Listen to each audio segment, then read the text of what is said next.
Carbon Production.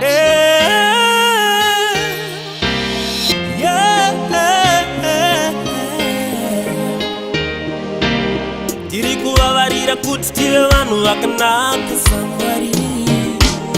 Atidi vaye vanopota vachimboti fambe dzokere kumashure, nekuti vanodzikisa vaye vazvipira kunamata, nekuti vanodzorera kumashure vana vaMwari vatsvene. Ndoita siku ndochema here, ndinoziva tinoshuva zvakanaka, asi hapana chinouya takagara. Ndinoziva tinoshuwira zvakanaka, asi hapana chinouya takagara.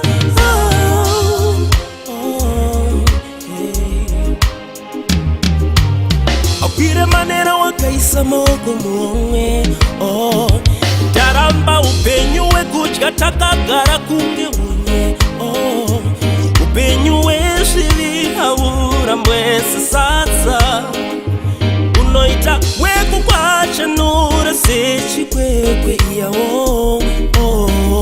Chikristu chotoda vana Jakobho vanoita mutsimba navatumwa. Ndinoziva tinoshuva zvakanaka, asi hapana chinouya takagara. Tiri kuvavarira kuti tive vanhu vakanaka saMwari. Atidi vaye vanopota vachimboti fambe dzokere kumashure, nekuti vanodzikisa vaye vazvipira kunamata. Ndinoziva tinoshuva zvakanaka, asi hapana chinouya takagara. Ndinoziva tinoshuwira zvakanaka, asi hapana chinouya takagara. Ndinoziva tinoshuva zvakanaka, asi hapana chinouya takagara. Ndinoziva tinoshuwira zvakanaka, asi hapana chinouya takagara.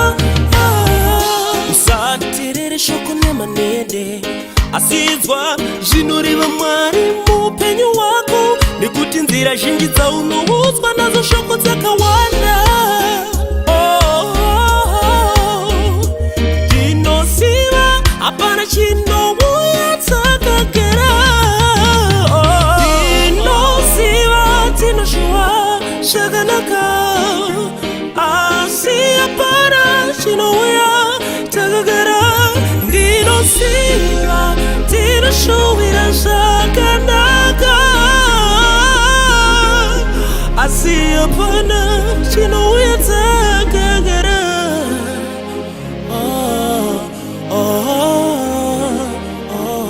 Big up Carbon, respect you Pastor Tsungi.